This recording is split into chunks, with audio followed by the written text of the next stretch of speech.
Okay. Okay, and I'm gonna link up with you like this. Okay. You put your hand over here. Gladly. Okay, so then you're gonna step and kick this leg. Kick this way. Okay. Yep, and then the other side. She's got him doing the can right now. We're gonna fall in love and get each other nice Christmas presents. And she's singing. One dip. I have to dip. You love it? Like Isn't that. it good? I love that. I have so many moves I can teach you. I'm bendy. Okay. I don't know how I feel about this. Brad's journey continues on an all-new Bachelor, Monday night at 8, 7 Central on ABC. Now on News Center 5. The nation stunned by a shooting rampage. A congresswoman fights for life.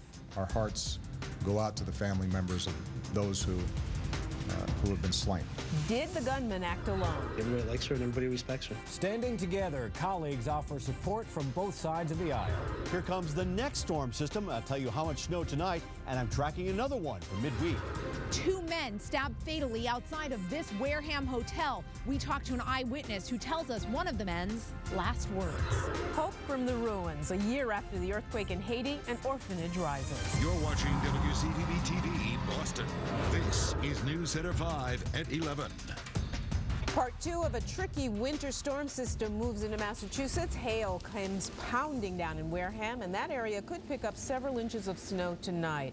A look at the Storm Team 5 radar shows a wide area of snow expanding. The very latest on the storm track coming up in just a few minutes. But we begin tonight with the aftermath of a shooting rampage in Arizona. A U.S. congresswoman fighting for her life at this hour. And tonight, investigators say Representative Gabrielle Giffords was the target of the gunman that killed 6 other people. Just this past Thursday, Giffords read a section of the U.S. Constitution on the floor of the House of Representatives. Today, a meeting with voters outside a Tucson supermarket turned into a bloodbath. Reporter Diana Alvear begins 11 minutes of nonstop news with the latest on the investigation. The gunman shot Congresswoman Gabrielle Giffords outside this supermarket, point blank, and then just kept firing. I was about 3 feet from her. I'm just lucky not to be in the line of fire. It was I'm shaken to my core. When it was over, 19 lay on the ground, gunned down, 6 of them killed. Among them, 3 of Giffords' staffers, a 9-year-old girl, and federal Judge John Roll, who had just come by to say hello. Unfortunately, he was in the wrong place at the wrong time. Somehow Giffords made it out alive. With guarded optimism, I hope that she will survive. But this is a very devastating moment. President Obama sent FBI Director Robert Mueller to personally oversee the probe. It is a tragedy for Arizona and a tragedy for our entire country. The suspect, identified as 22-year-old Jared Lee Loeffner, was tackled by a bystander and taken into custody as police swarmed the scene. Tonight, the sheriff made a startling revelation. We're not convinced that he acted alone. There's some reason to believe that he came to this location with another individual. Authorities described Loeffner as troubled, rejected by the Army, and angry with the government. The sheriff hinted at a motive, saying poisonous political rhetoric pushes the unbalanced toward violence. The anger, the hatred, the bigotry that goes on in this country is getting to be outrageous. Diana Alvear, ABC News, Tucson, Arizona.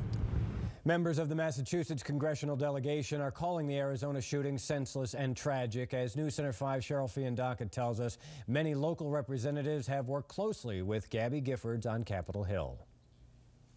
My heart, my prayers and thoughts are with her and her husband Mark and their family and all of the victims there, the judge and staff. Just a horrifying event.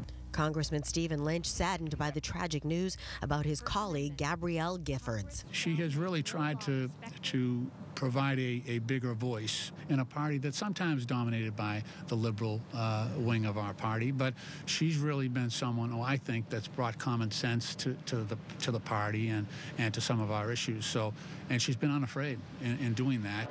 Giffords, a Republican turned Democrat, also got high praise from Congressman Mike Capuano. Gabby and I are probably a little different politically on our philosophical views of the world, but we get along great. She's a wonderful person, and everybody, I've never heard a bad word about her, and that's not as typical as you might think in Congress. I hear a lot of bad words about a lot of people, but not about Gabby. Everybody likes her and everybody respects her.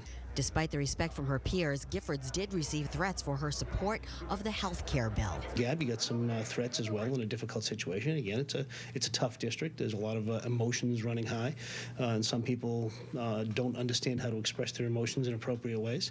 At the same time, we can't let that stop us from talking to our constituents. And in the wake of the shootings, U.S. Capitol Police have advised members of Congress to take extra precautions with their personal safety over the coming weeks.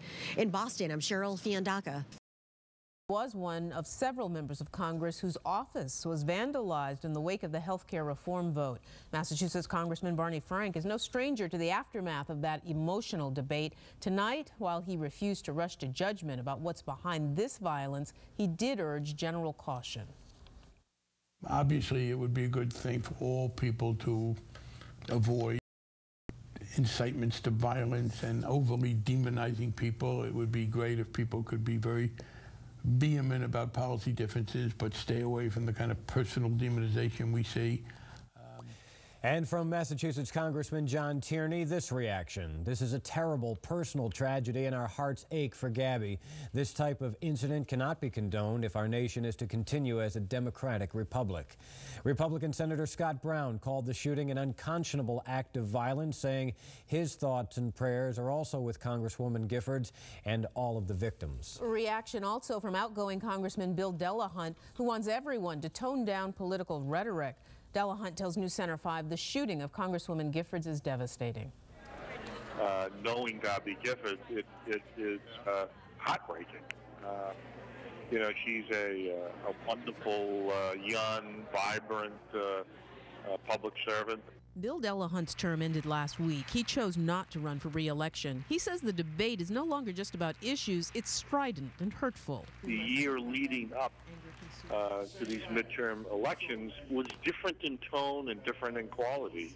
The anger was irrational, you know, and people obviously had cause in some cases to be angry. But we can't allow the anger to consume us. It's not good for the democracy, it's not good for America, and a byproduct will be tragedies such as we've witnessed today that occurred in Arizona. She was looking forward to this next session. She had a difficult election, but, you know, this is I'm sure, and I think everybody in the country is praying for her right now. Delahunt, who worked with Giffords, called her inquisitive, respectful of the opinions of others, and well-liked by her colleagues. Do stay with News Center 5 and thebostonchannel.com for the latest information on the shootings in Arizona. Our eye-opener newscast will update the overnight events beginning at 5 o'clock a.m. Dangerous driving conditions tonight as snow comes down heavy at times. A state trooper crashed his cruiser on Route 3 in Kingston around 8:20. The trooper was actually en route to another accident scene when he lost control of his vehicle.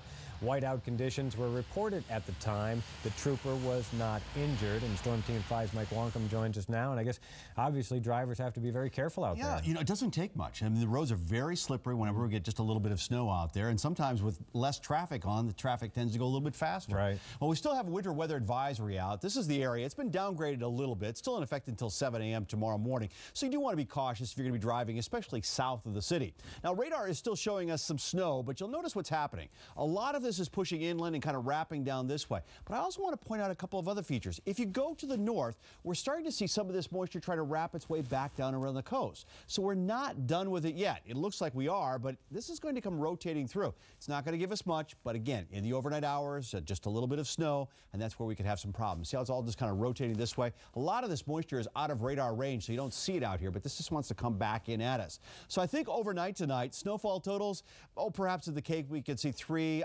5 is going to be pushing it, I'm afraid. And then as you look down to the south, about 2 to 4. And this area here seems to be where we're seeing most of our snow right now. Boston, 1 to 3, but I think most of us are going to probably be towards that lower end of about 1 inch out there. But you do want to be cautious about any kind of driving around. Now, this is one storm. We had one this morning, and we've got another one coming in on Wednesday. Wednesday's has a lot of potential to it. We'll talk more about that. I'll spell out the timeline and what you could expect. All that's coming up in a few minutes. Pam? All right, we are following a breaking news story at this hour. A child struck by a vehicle in Brighton. Police call it hit and run. It happened at Cambridge Street and Harvard Avenue. The 6-year-old girl rushed to Children's Hospital with head trauma. Police call her condition life-altering. Witnesses describe the vehicle as a silver Jeep Cherokee with front-end damage. It may have a headlight out. Police want help finding the driver who fled the scene. A stabbing in Dorchester leaves one man in the hospital tonight. It happened outside this house at 140 Magnolia.